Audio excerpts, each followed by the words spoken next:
Notre administrateur du territoire qui est basé à Fizi et qui gère le port de Baraka, ainsi que le port de Bujumbura et le port de la Tanzanie, ici à côté, à Kigoma. Et donc, que les activités reprennent, c'est-à-dire les bateaux vont venir de ces ports, de ces endroits, de ces villes, pour ici, et nos bateaux, nos marchandises vont partir de l'autre côté. Nous sommes très contents parce que la population a tant souffert, et aujourd'hui, il n'y a pas assez de nourriture, il n'y a pas de travail. Toute cette population est très contente ici parce que, pour une fois, ils vont reprendre leurs activités économiques. C'est des centaines, voire des milliers d'emplois et de vies qui sont concernés. Maintenant, l'étape prochaine, dans 2-3 jours, je vous annonce l'ouverture de la frontière entre le Burundi et la République démocratique du Congo. Donc,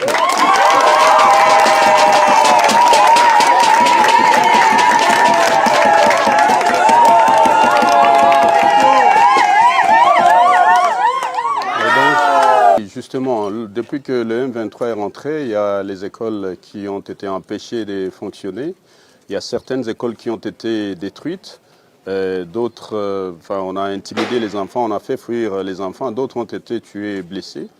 Mais nous allons engager encore une fois le gouvernement de la République. Vous savez qu'il y a quelques jours, le vendredi passé, le Conseil de ministres au niveau national, présidé par le président de la République, chef de l'État, a décidé de mobiliser des moyens importants pour la province du Sud Kivu pour aider à gérer les urgences. Et grâce à ça, nous sommes confiants que les moyens vont nous arriver.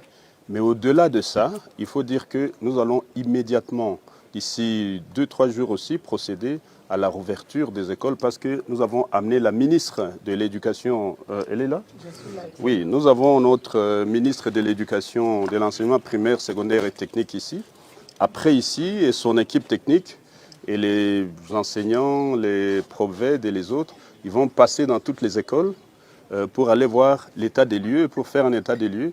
Et les quelques écoles qui sont détruites, nous allons rapidement mettre en place un mécanisme pour leur réhabilitation. Mais en attendant la réhabilitation, Madame la Ministre, il faut voir si tout va bien. Comme les militaires nous ont déjà dit que tout va bien, il n'y a pas de mines antipersonnelles, les mines antipersonnelles ont déjà été enlevées.